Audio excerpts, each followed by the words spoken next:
तो चलो आज हम करते हैं पॉलिनोमियल्स, चैप्टर 2 क्लास 10 का। थोड़ा सा बेसिक पहले 9th क्लास का हम देख लेते हैं, क्या हमने पढ़ा था, उसकी नॉलेज भी हमें होनी चाहिए। सबसे पहले चीज, पॉलिनोमियल होता क्या है। पॉलिनोमियल कोई भी एक एल्जेब्रिक एक्सप्रेशन का सम या सब्ट्रैक्शन हो सकती है, जिसमें कि जो वेरिएबल है, जैसे हम यहाँ ऐसे रिप्रेजेंट करते हैं, मतलब ये जो पॉलिनोमियल है किस टर्म में है, एक्स की टर्म में, जो वेरिएबल है उसकी पावर क्या होनी चाहिए, एक होल नंबर। भाई जैसे 3x² प्लस में 2x प्लस 9। अब इसमें x की जो पावर है, यहाँ पे 2 है, यहाँ पर 1 है, और यहाँ पर हम इसको ऐसे लिख सकते हैं x की पावर 0। तो इस चीज को हम क्या कहते हैं, पॉलिनोमियल। अगर यही चीज हमारी ऐसे होता 2√x प्लस 8, तो ये हमारा पॉलिनोमियल नहीं होता। तो पॉलिनोमियल के लिए हमें क्या पता होना चाहिए कि जो हमारी पावर है वो क्या होनी चाहिए, हमारी होल नंबर। तो पावर हमारी होल नंबर होनी चाहिए। नेगेटिव पावर, रूट वाली पावर नहीं चलती। अगर मैं इसको ऐसे भी लिख दूंगा 2x प्लस में 3/x प्लस 9, तो ये भी हमारा पॉलिनोमियल नहीं होगा। क्यों ये जो 2x प्लस 3 जो अपॉन में x है, इसको कैसे लिख सकते हैं हम, x की पावर -1 प्लस 9। तो ये भी हमारा पॉलिनोमियल नहीं होगा, क्योंकि पॉलिनोमियल में पावर सिर्फ होनी चाहिए होल नंबर। ठीक है जी। उसके बाद जो कॉन्सेप्ट आता है वो आता है डिग्री का। पॉलिनोमियल की एक चीज होती है डिग्री। डिग्री मतलब यही चीज, जो वेरिएबल है ना उसकी मैक्सिमम पावर क्या होगी। जो पॉलिनोमियल है उसमें जो वेरिएबल है उसकी मैक्सिमम पावर क्या होगी। सपोज जैसे ऐसा एक पॉलिनोमियल है 3x प्लस 9, तो यहाँ पे x की मैक्सिमम पावर क्या है, 1। तो इस पॉलिनोमियल की डिग्री कितनी हो गई, 1। तो अब डिग्री के हिसाब से पॉलिनोमियल को नाम दिया जाता है। जिन पॉलिनोमियल की डिग्री 1 होती है उसको हम कहते हैं लीनियर पॉलिनोमियल। क्या कहते हैं, लीनियर पॉलिनोमियल। एक और पॉलिनोमियल ले लेते हैं, जैसे मैंने लिया rx equal to 3x² plus 8x plus 7। तो इसमें मैक्सिमम डिग्री क्या पॉलिनोमियल की 2। तो जिसकी डिग्री 2 होती है उन पॉलिनोमियल को हम क्या कहते हैं, क्वाड्रेटिक पॉलिनोमियल। Quadratic polynomial. ऐसे ही अगर कोई पॉलिनोमियल है जिसकी डिग्री क्या हो 3, जैसे 4x³ प्लस में 9x प्लस 8, जिसकी डिग्री क्या होगी 3, उन पॉलिनोमियल को हम कहते हैं क्यूबिक पॉलिनोमियल। Cubic polynomial. ठीक है जी। अब दो चीजें और है। एक होता है हमारा कांस्टेंट पॉलिनोमियल।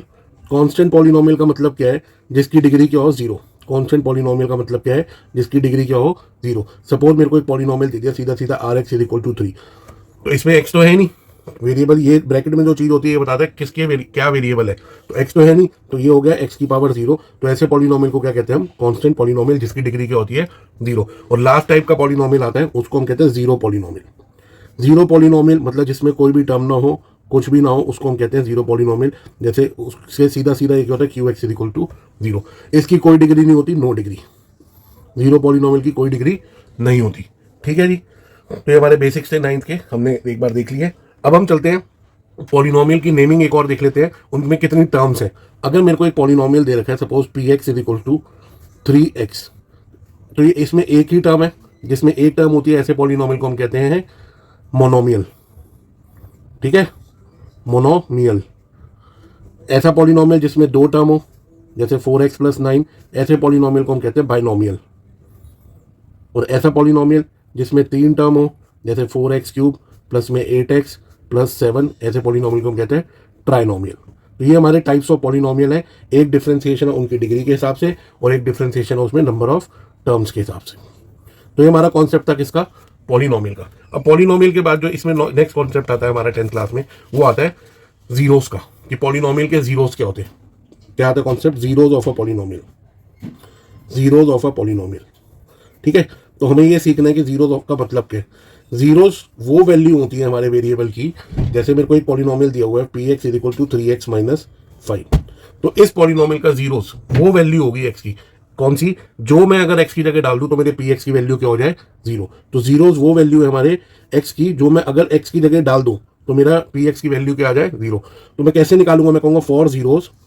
जीरोस निकालने के लिए मेरा px क्या होना चाहिए, px क्या होना चाहिए 0 के इक्वल। ठीक है, तो मैंने px को किसके इक्वल रख दिया, 0 के इक्वल रख दिया। इसका मतलब क्या हो गया, 3x माइनस 5 मेरा क्या आ गया, 0 के इक्वल। तो 3x कितना आ गया मेरा 5, x की वैल्यू आ गई 5/3। तो मतलब ये जो x मेरा 5/3 आया ना, तो ये मेरा x की वैल्यू जो 5/3 है, इसका मतलब ये है कि जब मैं इसमें x की जगह 5/3 डालूंगा, मैंने x की जगह 5/3 डाला, तो देखते हैं मेरा आंसर क्या आएगा। मेरा ये 3 से 3 कटा, 5 माइनस 5 क्या आ गया, 0। तो ये मेरा 5/3 क्या है, इसको मैं कहूँगा जीरोस ऑफ द पॉलिनोमियल, और जिसकी वैल्यू कितनी थी, 3x माइनस 5। क्लियर, कोई डाउट इसमें। ठीक है, अब ऐसे ही अगर मेरा क्वाड्रेटिक में आ जाता है, मेरे को सपोज एक पॉलिनोमियल दे रखा है rx equal to x² plus 5x plus 6, मेरे को इसके जीरोस निकालने हैं। तो इसके जीरोस कैसे निकलेंगे, मैंने क्या लिखना है, for zeros polynomial r x should be equal to 0। तो आर एक्स की वैल्यू लिखी x square plus 5x plus 6 should be equal to 0। ठीक है जी। अब इसको सॉल्व करूंगा। X square middle term splitting करी, उसकी मैंने वीडियो डाल रखी है, अगर नहीं आती तो आप देख सकते हैं। 2x plus 3x plus 6 is equal to 0। इन दोनों में से x कॉमन आया, x प्लस 2, इन दोनों में से 3 कॉमन आया, x plus 2 is equal to 0। फिर x प्लस 2 बाहर आ गया, ये बचा x plus 3 is equal to 0। तो यहाँ से मेरे जीरोस क्या आ गए, x plus 2 is equal to 0 और एक बार आ गया x plus 3 is equal to 0। तो x की दो वैल्यू आ गई, एक आ गई -2 और एक x की वैल्यू आ गई -3। तो ये दोनों जो -2 और -3 है, ये क्या है, मेरे जीरोज हैं। क्या है, zeros of r x, zeros of r x, जिसकी वैल्यू क्या थी, x square plus 5x plus 6। मतलब अगर मैं x की जगह -2 डालूंगा तो भी इसकी वैल्यू 0 आएगी, x की जगह मैं -3 डालूंगा इसमें तो भी इसकी वैल्यू 0 आएगी। तो जीरोस का सिंपल सा कॉन्सेप्ट है कि जीरोस वेरिएबल की वो वैल्यू होती है, जीरोस वेरिएबल की वो वैल्यू होती है जो अगर मैं उस वेरिएबल की जगह अपने पॉलिनोमियल में डाल दूं तो उस पॉलिनोमियल की वैल्यू क्या आ जाती है, 0। क्लियर है? ठीक है। अब अगली चीज क्या आती है हमारी जीरोस के बाद, कि क्या रिलेशन है हमारा कोएफिशिएंट्स और जीरोस के बीच में। सपोज मेरे को एक पॉलिनोमियल दे रखा है, ये हम क्वाड्रेटिक पॉलिनोमियल के लिए सीख रहे हैं। एक पॉलिनोमियल दे रखा है px, x square plus 5x plus 6, वही पिछला एग्जाम्पल ले रहे हैं। ठीक है। तो इसमें सबसे पहले हम जनरल फॉर्म से कंपेयर करेंगे। हमारा जनरल क्वाड्रेटिक पॉलिनोमियल क्या होता है, ax square plus bx plus c is equal to 0। ठीक है। तो मेरा कोएफिशिएंट मतलब एक्स स्क्वायर का कोएफिशिएंट क्या है, a, यहाँ पे एक्स स्क्वायर का कोएफिशिएंट क्या है, a, तो ये हो गया 1। यहाँ पे x का कोएफिशिएंट क्या होता है, b, तो b हो गया मेरा 5। और मेरी जो कांस्टेंट टर्म होती है उसको मैं कंपेयर करते हो c से, तो c की वैल्यू आ गई 6। तो जो हमारा रिलेशन है कोएफिशिएंट्स और जीरोस के बीच में, वो क्या होता है ये देखते हैं। सपोज मैंने कह दिया लेट, अब ये क्वाड्रेटिक पॉलिनोमियल है तो इट हैज़ 2 जीरोस। मैंने कह दिया लेट इट हैज़ 2 जीरोस। इसके कितने जीरोस है, 2 जीरोस। एक जीरो को मैंने मान लिया अल्फा, एक जीरो को मान लिया मैंने बीटा। हमने इसके 2 जीरोस मान लिए, एक मान लिया अल्फा, एक मान लिया बीटा। जो डिग्री होती है ना उतने ही मैक्सिमम जीरोस आ सकते हैं।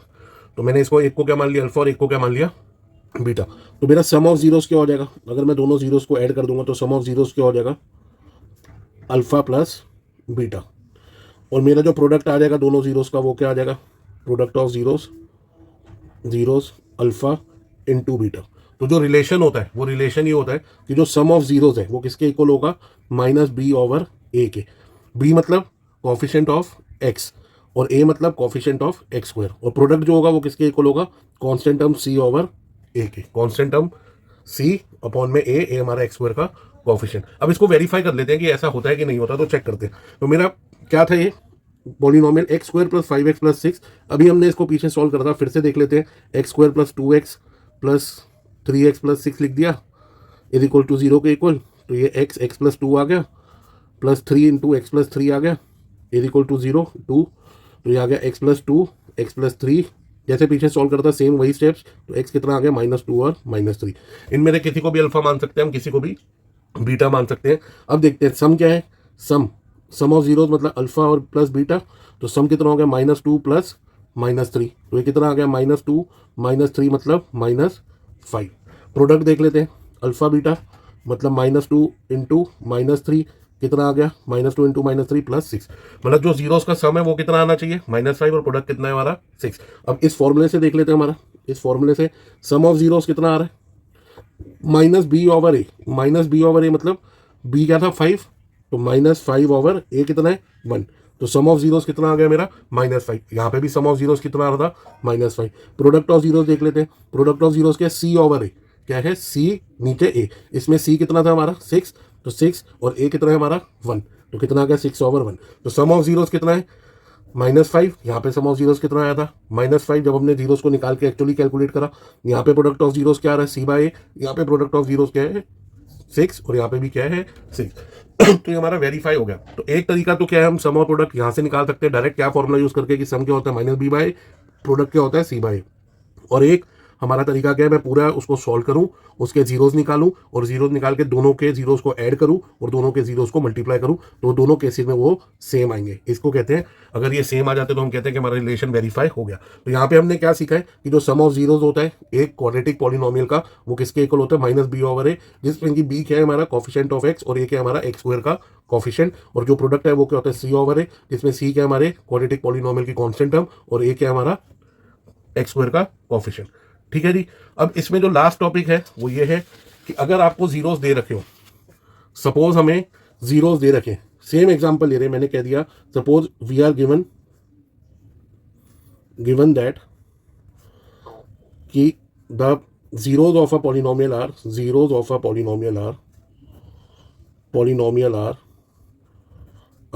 -2 and -3, और वो हमसे कह रहा है कि फाइंड द पॉलिनोमियल, और आप क्या निकालो, पॉलिनोमियल को फाइंड करो, ऐसे पॉलिनोमियल को फाइंड करो जिसके जीरोस क्या हो, -2 और -3। तो इसके लिए एक सिंपल सा फॉर्मूला है कि जो पॉलिनोमियल होगा वो होगा हमारा x square minus sum of zeros into में एक्स प्लस प्रोडक्ट ऑफ